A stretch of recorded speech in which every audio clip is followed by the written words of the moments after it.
জয় শ্রীকৃষ্ণ, রাধে রাধে। বন্ধুরা, আগামী শনিবার 25শে জানুয়ারি পবিত্র ষটতিলা একাদশী ব্রতের দিন। বন্ধুরা, বছরে 24টি একাদশী ব্রতের মধ্যে একটা শ্রেষ্ঠ ব্রত হচ্ছে এই ষটতিলা একাদশীর ব্রত। খুবই শুভ এবং পবিত্রতম একটি দিন।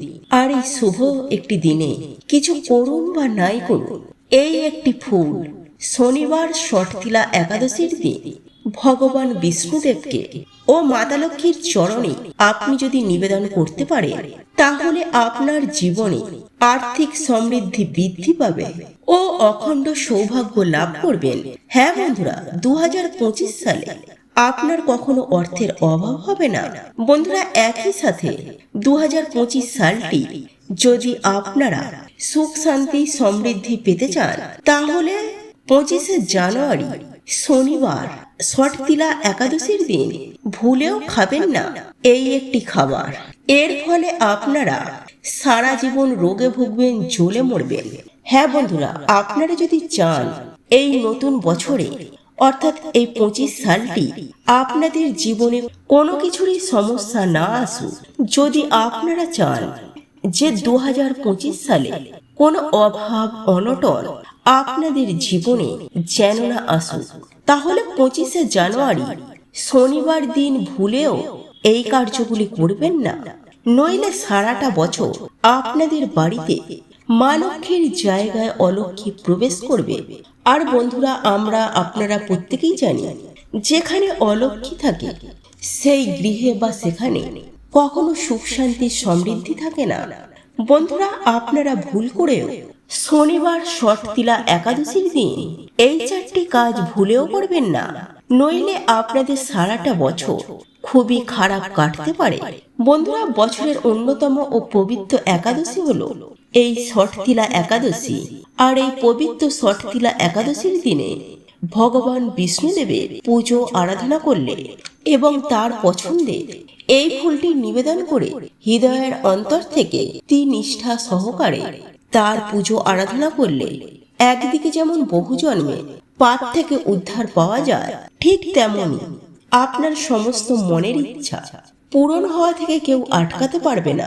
তাই বন্ধুরা, আজ আমি আমার এই ভিডিওটির মাধ্যমে আপনাদের অতি পরিচিত এমন একটি বিশেষ ফুলের কথা বলবো, যে ফুলটি শুধুমাত্র ভগবান বিষ্ণুদেবের নয়, মা লক্ষ্মীরও অত্যন্ত প্রিয় একটি ফুল।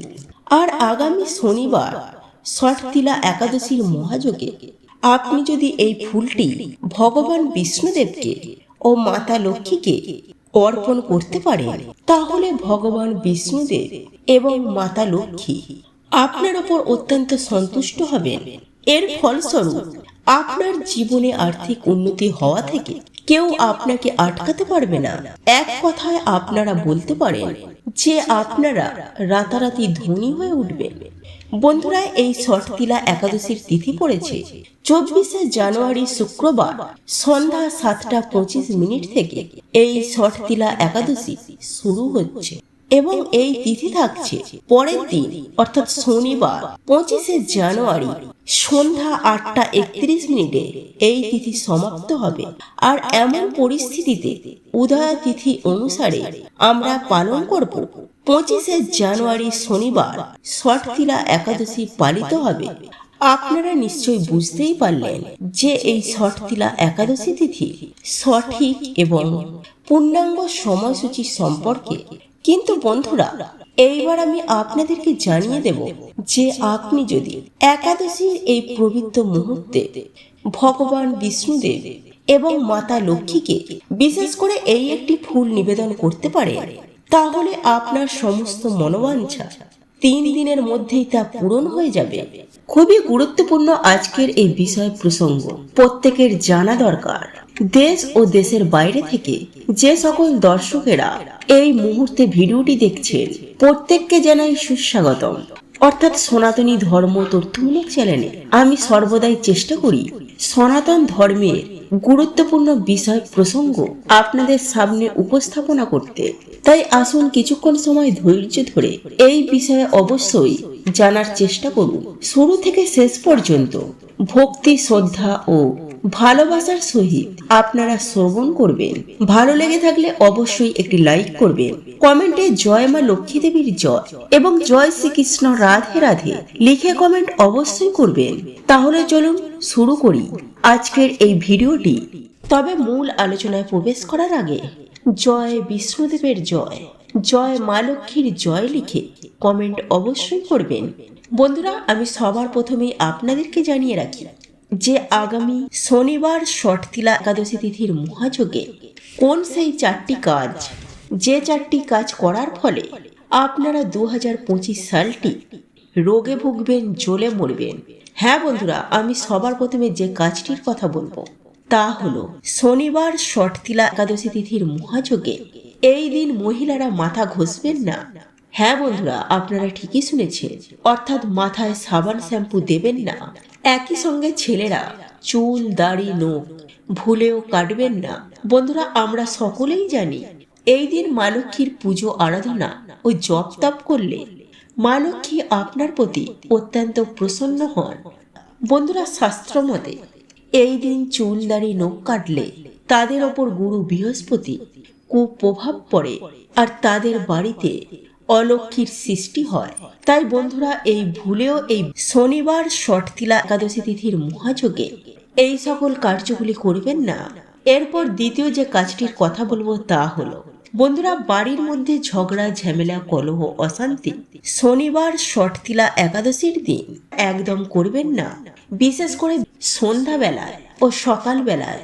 কারণ এই দুটি সময়ে আমাদের বাড়িতে বিভিন্ন দেবদেবীর আগমন হয় আর মা লক্ষ্মী কখনোই চেঁচামেচি বা ঝগড়া ঝামেলা অশান্তি কলহ এগুলি একদমই মা লক্ষ্মী পছন্দ করেন না।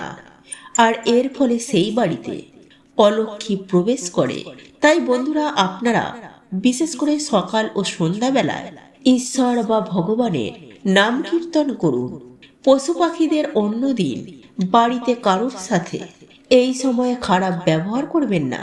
এতে কিছুদিনের মধ্যেই আপনার দুর্ভাগ্য অখণ্ড সৌভাগ্যে পরিণত হবে। এরপর তৃতীয় যে কাজটির কথা বলবো তা হলো শনিবার ষটতিলা একাদশী তিথির মহাযোগে আমিষ জাতীয় খাবার আনবেন না বা খাবেনও না। বন্ধুরা, আজ আপনারা বাড়িঘরটিকে অত্যন্ত সুন্দর করে অর্থাৎ পরিষ্কার পরিচ্ছন্ন করে রাখবেন এবং সন্ধ্যার পর মা লক্ষ্মীর কাছে ও বিষ্ণুদেবের কাছে একটি ঘিয়ের প্রদীপ জ্বালাবেন। যাদের বাড়িতে প্রদীপ নেই তারা মোমবাতি জ্বালালেও হবে।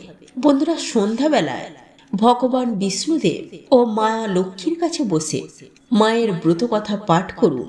তারপর মা লক্ষ্মীর কাছে হাত জোড়ো করে মাকে নিজের বাড়িতে আসার আমন্ত্রণ জানান। বন্ধুরা, এই মহাযোগে বলুন, মা তোমার এই সন্তানের বাড়িতে এসে তোমার এই সন্তানের সমস্ত দুঃখ কষ্ট তুমি হরণ করে নাও।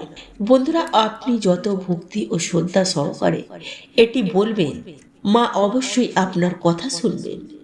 এরপর চতুর্থ যে কাজটির কথা বলবো তা হলো পুজো আরাধনা করার পর নিরামিষ আহার গ্রহণ করে রাতে ঘুমাবে।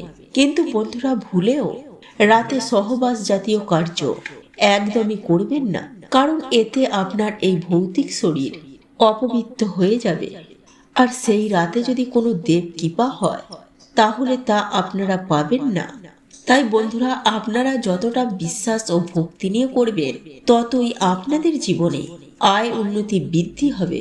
বন্ধুরা, আপনারা একই সঙ্গে বৃহস্পতিবারে একাদশী তিথির মহাযোগে আপনারা পঞ্চ রবি শস্য ভুলেও এই দিন গ্রহণ করবেন না। আর যদি আপনারা ভুলবশত এইসব খেয়ে থাকেন তাহলে 2025 সালে আপনারা রোগে ভুগবেন এবং জ্বলে মরবেন। বন্ধুরা, আপনি যদি শনিবার ষটতিলা একাদশী তিথির মহাযোগে তাহলে অবশ্যই আপনারা সবার আগে চেষ্টা করবেন যে পঞ্চ রবি শস্য পরিহার করে শনিবার ষটতিলা একাদশীর ব্রতটি পালন করার। এর ফলে ভগবান বিষ্ণুদেব ও মা লক্ষ্মী আপনার প্রতি অত্যন্ত সন্তুষ্ট হবে এবং আপনার সমস্ত পাপ স্বয়ং বিষ্ণুদেব হরণ করে নেবেন।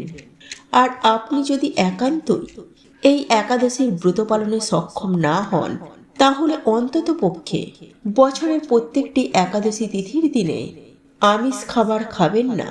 হ্যাঁ বন্ধুরা, অন্ততপক্ষে নিরামিষ আহার গ্রহণ করে ও আন্তরিকতার সহযোগে ভগবান বিষ্ণুদেবের পূজা করুন এবং তার পূজা করার সময় তার এই পছন্দের ফুলটি নিবেদন করতে পারলেই আপনার সেই পুজো সম্পূর্ণ হবে এবং ভগবান বিষ্ণুদেব আপনার প্রতি খুবই সন্তুষ্ট হবে।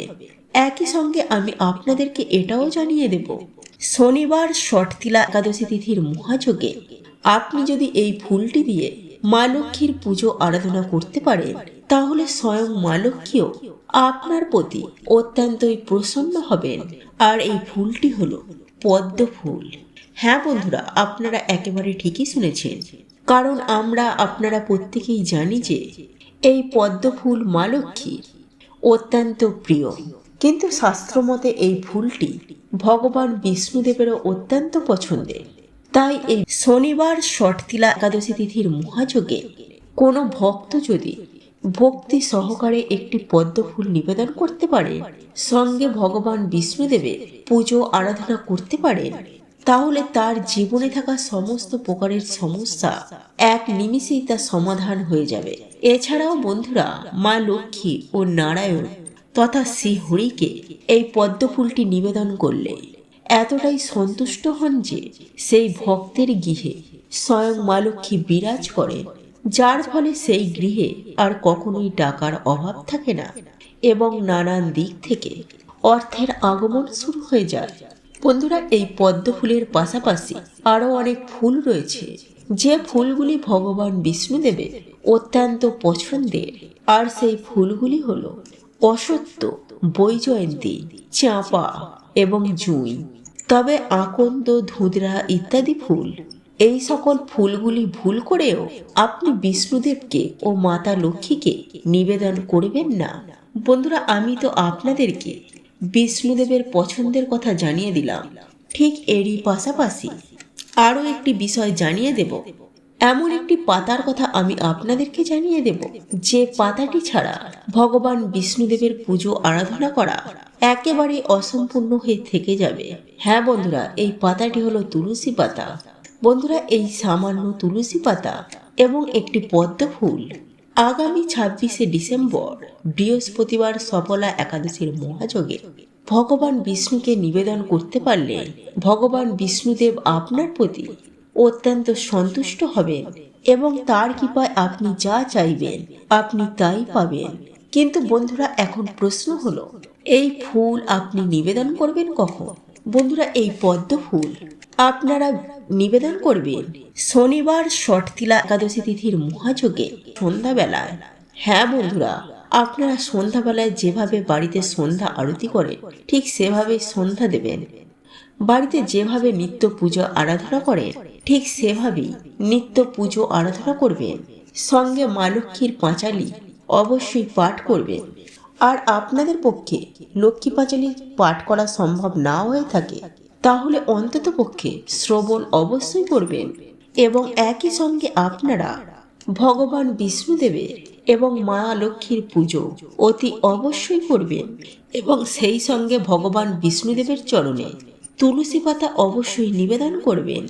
তবে এই তুলসী পাতা আপনারা ভুল করেও সন্ধ্যার পরে তুলতে যাবেন না বা একাদশীর দিন, দ্বাদশীর দিন ভুলেও তুলবেন না। আপনারা আগে থেকে এই তুলসী পাতা সংগ্রহ করে রাখবেন। যাই হোক বন্ধুরা, আপনারা যদি এই উপায় বা ক্রিয়াটি করতে পারেন তাহলে আপনারা কি যে আর্থিক সমৃদ্ধি পাবেন তা কল্পনার বাইরে। হ্যাঁ বন্ধুরা, এর ফলে আপনার গৃহে সুখ শান্তি ও ধন সম্পত্তি বৃদ্ধি পাবে চোখে পড়ার মতো। ভিডিওটি কেমন লাগলো তা কমেন্টে অবশ্যই নিজের মতামত লিখে জানাবেন। যদি ভালো লেগে থাকে অবশ্যই একটি লাইক করবেন। কমেন্টে ভক্তি, ভালোবাসা ও শ্রদ্ধার সহিত জয় শনিদেবের জয় লিখে কমেন্ট অবশ্যই করবেন।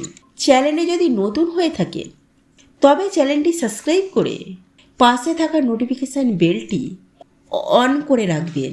তাহলে সকলে সুস্থ থাকুন, ভালো থাকুন, পরম করুণাময় ঈশ্বরের অশেষ কৃপায়।